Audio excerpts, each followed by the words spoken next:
इस जंग की लड़ते वो 3 महीने में असें एक काम बड़ा किया कि हाँ अपने साथी कितने दिते, क्योंकि पहले भी एग्जीबिशन होंगी आई ही तो सारे साथी नहीं निकलते।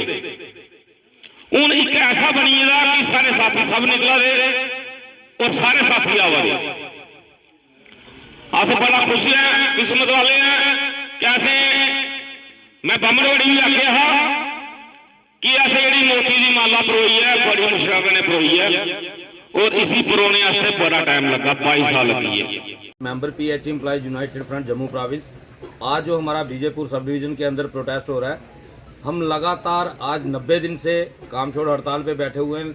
अपनी जायज़ मांगे जो हमारी 3 मांगे हैं, जिनको एलजी मनोज सिन्हा जी ने भी खुद 11 नवंबर 2020 को एग्री किया हुआ है कि आपकी ये सारी डिमांडें जो है जायज़ हैं, उनको मनवाने के लिए हम लोग धरना प्रदर्शन करते आ रहे हैं। लेकिन सरकार अभी तक हमारी मांगों के ऊपर सीरियस नहीं दिखाई दे रही है। इसी सिलसिले में आज बीजेपुर सब डिवीजन के अंदर भी प्रोटेस्ट हो रहा है। दूसरा कारण ये है कि जो हमारे पीएचई डिपार्टमेंट के ऑफिसर्स हैं वो हमारे वर्कर को हरास कर रहे हैं। जो उनके चहेते हैं, जो उनके चमचे हैं, उनकी वेजेस दी जा रही है, जबकि सरकार ने सबकी वेजेस रिलीज की हुई है, लेकिन बाकी जो लोग हड़ताल पे बैठे हैं उनकी वेजेस रोक के रखी है। तो प्रशासन से ये हमारा सवाल है, जो हमारी 17 महीने की जो हमने काम किया था वो वेजेस आपने क्यों रोकी? अगर आपके पास वेजेस देने की शक्ति नहीं है, वेजेस देने की पावर नहीं है, तो काटने की पावर आप कहां से लाते हो? दूसरा हमारा मकसद ये था यहाँ पे आज आने का, 22 तारीख को जम्मू प्रोविंस के पूरे डेली वेजर जो हैं जम्मू में एक महारैली करने जा रहे हैं। इसीलिए आज हम सांबा के साथियों को भी ये अवेयर करने आए हैं कि जहाँ से भी ज़्यादा से ज़्यादा संख्या में लोग उस रैली का हिस्सा बने, ताकि सरकार के ऊपर दबाव बनाया जा सके और अपनी मांगों का हल करवाया जा सके। हम आपके चैनल के माध्यम से एलजी साहब को यही रिक्वेस्ट करना चाहते हैं कि हमारी मांगों के ऊपर जल्द से जल्द फैसला करें, वरना जैसे र्यूमर चल रहा है कि अमित शाह जी जम्मू का दौरा करने वाले हैं, तो अमित शाह जी का दौरा करवाना इस राज्य प्रशासन के लिए आसान नहीं होगा। हमें मजबूर ना किया जाए कि अमित शाह के दौरे के ऊपर उनको काले झंडे दिखाए जाएं, उनके मुर्दाबाद के नारे लगाए जाएं। अगर ऐसा कोई इंसिडेंट होता है तो उसके लिए एलजी साहब सीधा जिम्मेदार होंगे।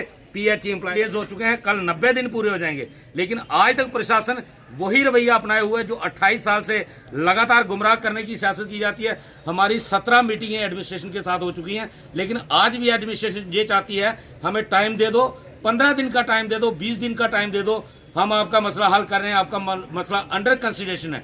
तो वो कब तक अंडर कंसिडरेशन रहता है ये कोई बताने के लिए तैयार नहीं। और डेली वेजर अब रेगुलाइजेशन के बिना किसी बात पे समझौता करने वाला नहीं है। ये प्रशासन बड़ी बात इसको समझ ले, जब तक रेगुलाइजेशन नहीं तब तक कोई कॉम्प्रोमाइज नहीं। धरना प्रोटेस्ट में बैठे हुए हैं, उनकी मांगे जायज़ हैं और इस माह के अंत तक कोई ना कोई उनके लिए फैसला, अच्छी खुशखबरी आ जाएगी। तो हम आपके माध्यम से ये कहना चाहते हैं अपने हर एक डेली वेजर को कि 11 नवंबर 2020 को भी एलजी साहब ने हमसे वादा किया था, जब तक रिटर्न में जो हमारे 2 SRO बने पड़े हैं सरकार के पास, SRO 64, SRO 520, अगर सरकार ने SRO 64 देना है तो उसका आज ही हम वेलकम करते हैं। अगर आज सरकार घोषणा करती है तो कल ये धरना खत्म हो जाएगा। अगर सरकार SRO 520 देना चाहती है तो उसमें अमेंडमेंट करें। जो हमारी पिछली 17-18 सीटिंगें गवर्नमेंट का ऑफिसर से हो चुकी हैं, जो हमने ऑब्जेक्शन वहाँ फाइल किए हैं, उन ऑब्जेक्शन क्लियर करके रेगुलर प्रोसेस स्टार्ट किया जाए और जॉइंट रिपोर्ट डाली जाए।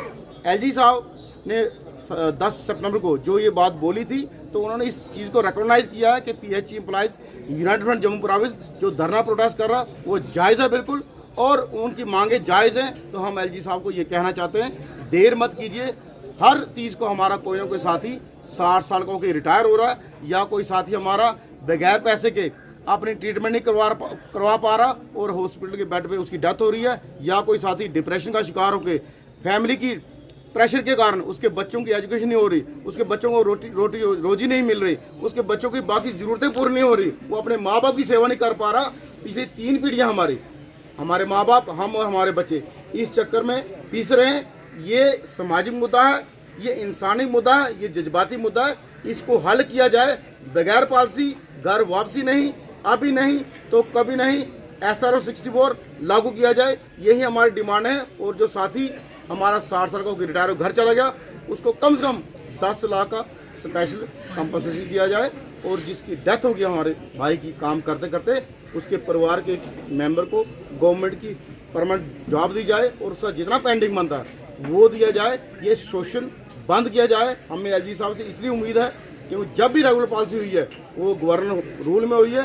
इलेक्टेड सरकारें जो होती हैं जब वो बनती हैं तो ये बंदरबाड़ का खेल हो जाता है। कोई कहता 500 मेरे लगाओ, 800 मेरे लगाओ। ये मैं नहीं कह रहा, ये बीजेपी के बड़े नेता श्री देवेंद्र सिंह राणा जी ने ये बात कही है कि जब भी होगा एलजी एडमिनिस्ट्रेशन में होगा, क्योंकि सिंगल विंडो सिस्टम है। और जब रूलिंग इलेक्टेड किसी पॉलिटिकल पार्टी की सरकार होती है तो वहाँ पे ये चीज़ पॉसिबल नहीं होती, इतनी विल पावर नहीं होती, क्योंकि चीफ मिनिस्टर होगा अपने एमएलए या मिनिस्टर को नाराज नहीं कर पाएगा।